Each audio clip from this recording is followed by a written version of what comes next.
And next huddle, which is Saturday, that's our Christmas party. So that's the last huddle for 2025. Then we will take a break. Then we will begin again come 2026 in January, but now every Saturday at 2 p.m. here in our sanctuary. Okay? So the theme for this month of December is Begun in a Manger. Okay? Begun in a Manger. But I won't be discussing this because I want to reserve the preaching and teaching next Saturday, next week, because baka sawang-sawa na kayo sa akin, no? Lagi ako yung nag-share. So, we will have a special preacher in our Christmas party next Saturday. Alright? Now, let's just wrap up the whole year, the whole team. By the way, if there's a memory verse challenge, I would like to remind all the young people there's a memory verse challenge. And this memory verse challenge, if anyone will gonna be completely reciting all our team verses from January to November. Just November. December is just a bonus. Right? From January to November, you will win $150 cash from the tribe leadership. Okay? So, you'll be given the notes.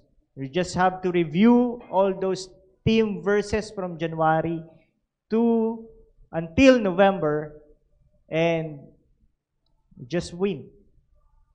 If you're motivated, you will gonna be winning $150. You think that's fair? Of course, right?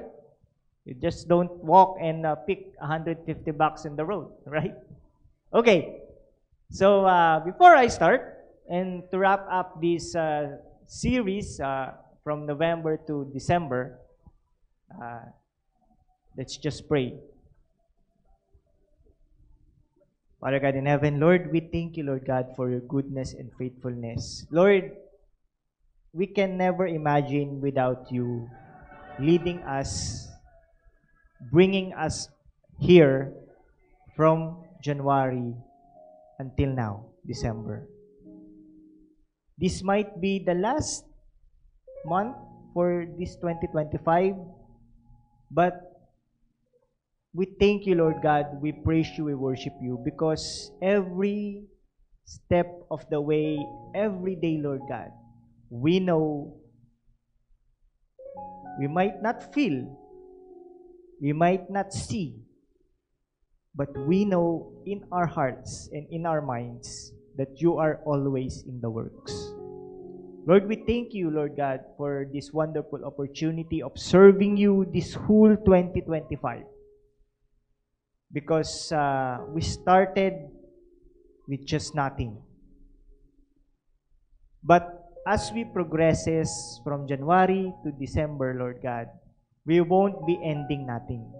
Because we know that this whole year of 2025, you taught us so much for all those themes that you shared to us, that you've given us the chance to study. Lord, we know that in our hearts and in our minds, we learn from you. We experience you. We encounter you. Each and every tribe huddle we are in. And Lord, as we conclude this year, as we conclude this theme per month, Lord God, Lord, continue to guide us, give us the wisdom, knowledge, strength, and understanding, so that we will not just gonna be memorizing these theme verses, but we will gonna be start living by it, living on it, so that we can be equipped and we can be prepared by your words and applying your words in our everyday lives. Lord, yours is the glory and the honor. It's not about us, it's all about you. This we pray through Christ our Lord. Amen. Okay, so can we just sit here? We don't need a table anymore. Just pull your chairs here. Okay? Just get a chair and just pull your chairs at the front. Okay? So, as I've said, this is gonna be just a short huddle. Okay? So, we're gonna be start.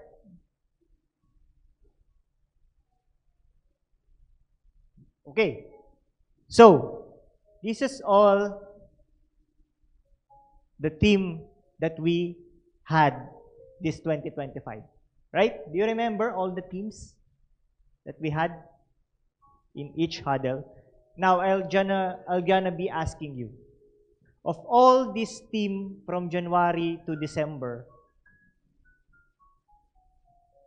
what strikes you the most? Ano yung pinaka natandaan nyo? Ano yung pinaka nag-strike sa inyo? Okay? For all those that are present here, what strikes you the most? Or what theme or month that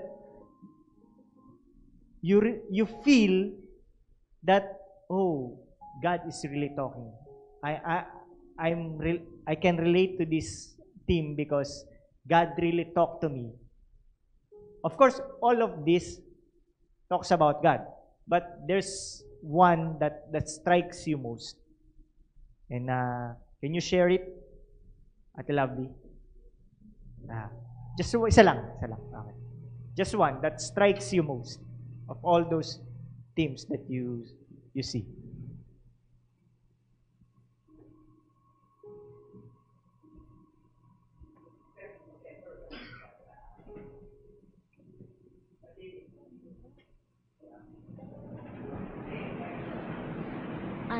God is love tsaka overcome.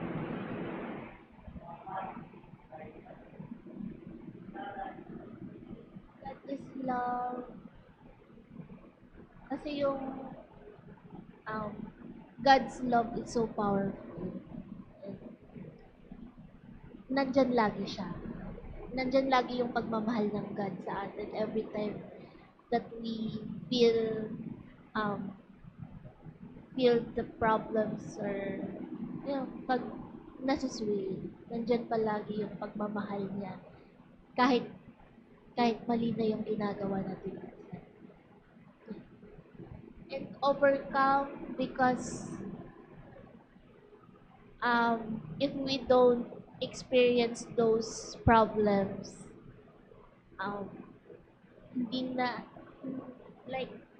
hindi natin siya matututunan and ma-overcome ba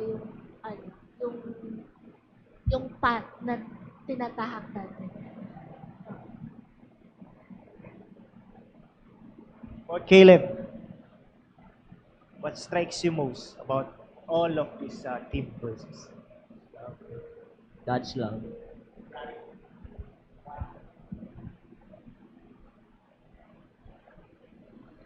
God's always there, comforting us and loving us. Okay, thank you. Jessica, about you. All those topics that we had in 2025, what strikes you the most? Rise with the Rock. Because you are growing up with Jesus and He's always there to help us and always be. Amen. Okay. So I would like to ask Sir Mark, sir, of all those theme verses, of also you experience also, they were sharing to us. What strikes you the most? Ano yung pinaka talaga may kurot? Para sa akin yung firm foundation. Because sometimes we think that our foundation is already deep enough for us to be able, I'm a Christian, But then when a storm strikes, that will, the test begins from there. And sometimes you'll ask yourself how deep my faith is. That's why on this topic on August, the firm foundation, it gives us the boldness to cultivate more our faith in the Lord. Amen. Thank you, Sir Mark. To Ate Madam Jonalyn. Ano yung pinakakumurot sa sa'yo, sis, para sa'yo? Dito sa... kinurot ka ni Sir Mark. Pero ano yung pinaka nag-strikes na pinaka natandaan mo? For me is the metamorphosis. Because for me, metamorphosis, yung transformation is the beginning of my journey being a Christian. Because that's the time that yung malalaman ko if I am really transformed, if I really have the firm foundation, if I really have overcome those trials or struggles na malalampasan ko, if I really rises with the rock, mga ganon. So, yun yung parang yung pinaka self-assessment ko if I'm really transformed. Yun yung pinaka-output, ano? Okay. Si Sir Jake. Sir, ano yung pinaka nag-strike sa'yo? Of all those team, mapag-aralan natin. For me, yung metamorphosis. Kasi I saw myself na hindi lang nasayang yung oras mo for coming to church every Sunday. Pero mayroon palang growth na nagumpisa ka lang sa pagiging caterpillar until you became a cocoon to a butterfly, and yun yung masabi. Thank you, sir. Kung ako tatanungin nyo personally, tanungin mo ko, Ate Love. Sa lahat po niya. Ano po yung pinakatumatak sa inyo? Thank you. That's a wonderful question. Firm foundation. Because I can relate to Sir Mark. Kasi sometimes you tend to compare yourself. Especially kapag you're active in church, you're doing the ministry. Sometimes hindi mo dadating yung point na feeling mo mas mataas yung spiritual level mo sa iba. Pero at the end of the day, you will be reminded na lahat tayo pantay-pantay sa paningin ng Lord. Then, walang mas mataas. Hindi porket mas active ka sa ministry, mataas na rin yung spiritual level mo. No? It does not equate. Being in church does not equate that your spiritual maturity and spiritual level is also in high standard. That's why we cannot boast to anyone if you're active in church doesn't mean na you're really transformed and spiritually matured. Okay. Summarize lang natin, no? January. What's the theme? New Year, same God. We began by remembering that although seasons change, right? Seasons may change, God stays constant, faithfully, and trustworthy. Okay, February. God is love, not love is God. We learned that love is a character of God, di ba? We learned that love begins with God's character and truth. Not that love is not an emotion or it's not a culture's definition. Okay? So, love is an identity and a character of God. And the only way for us to be loving is that when we acquire God's love. Okay? March, taking a step further. You were challenged, our young people were challenged, me, of course, are challenged to become more deeper in faith, prayer, and obedience, not settling in spiritual comfort zones. And April, overcome. We focus on God's power to overcome, and that same power that also motivates us to overcome temptation, fear, and trials through Christ's victory. May and June, same. Sharing is caring. This is a season of outreach and generosity, building our hearts to serve and care for others, because that's the time na we want to invite in preparation for the tribe camp. And July, we know that it's Ignite.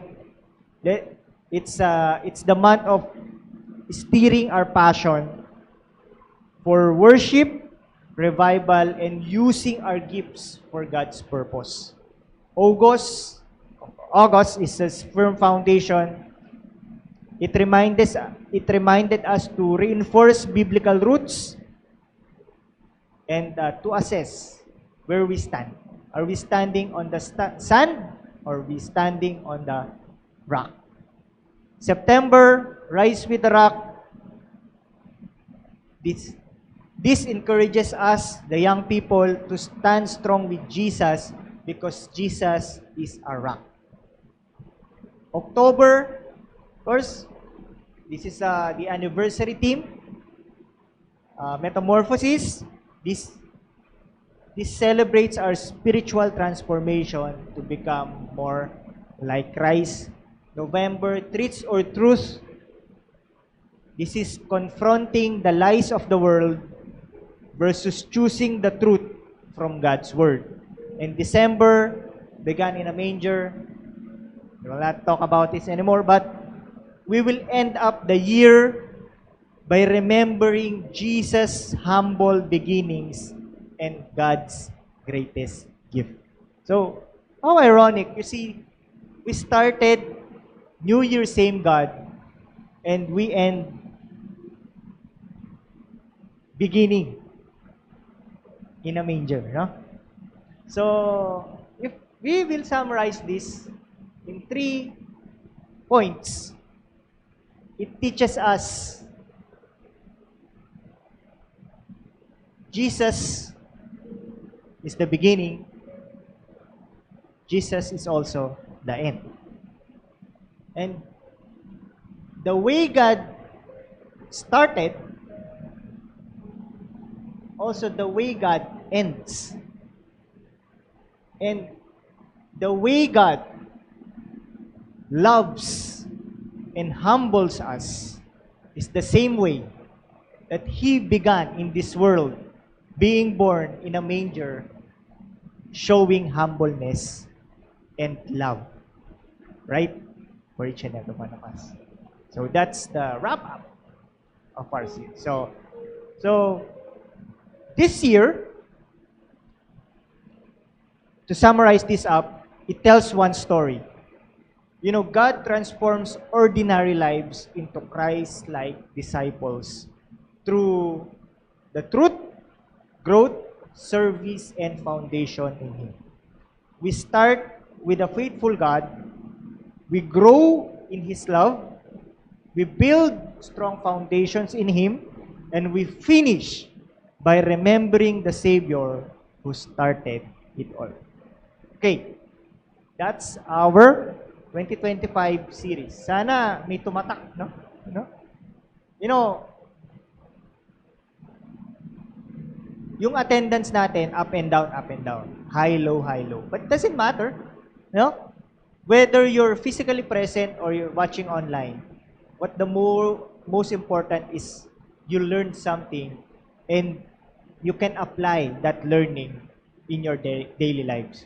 For all these themes that we had. Okay? So, that's our short huddle. After that, we just have a short reflection. And, okay, let's pray. Our God in heaven, Lord, we thank you, Lord God, because we know that You are the source of everything. You are the source of knowledge, and you are the source of truth. And these teams is not by accident. These teams every month from January, February, March to December, Lord God, we know that all of this comes from you. Because you started it all, Lord God. You started in a humble beginning in a manger. And you said in your word that you are the Alpha and the Omega. You are the beginning and the end.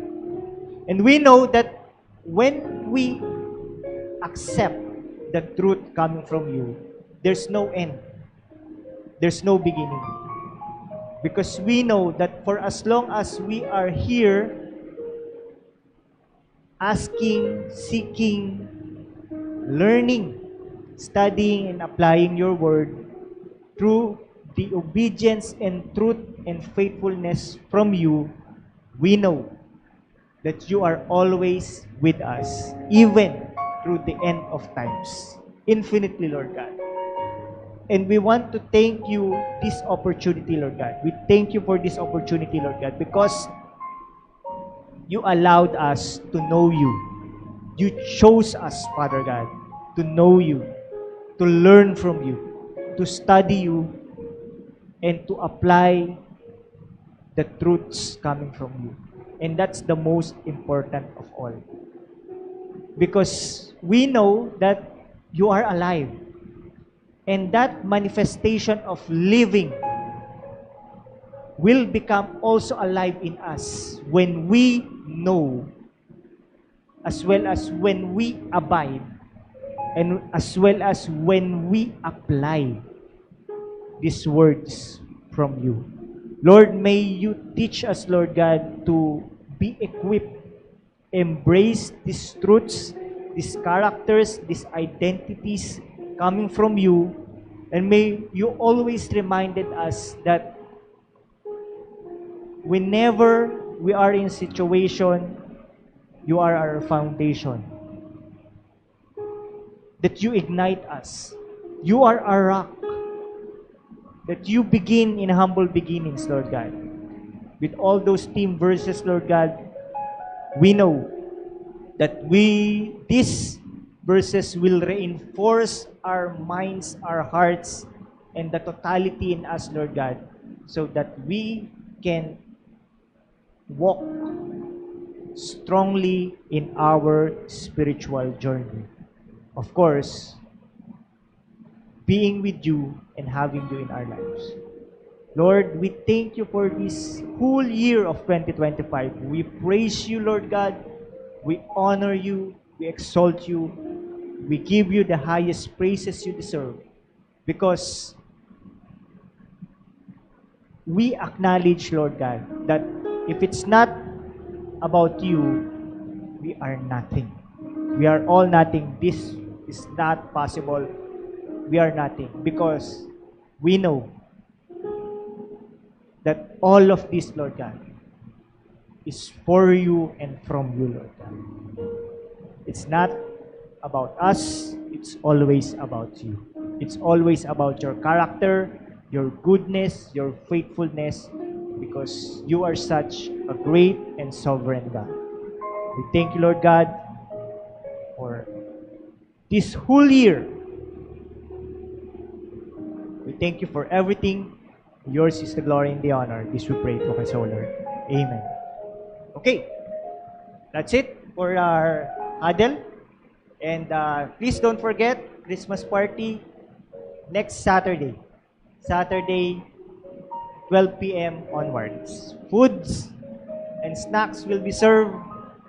There's an exchange gift of $30 onwards. And there's a memory verse challenge with a price of $150. The box. Right? Good night, and God bless us all.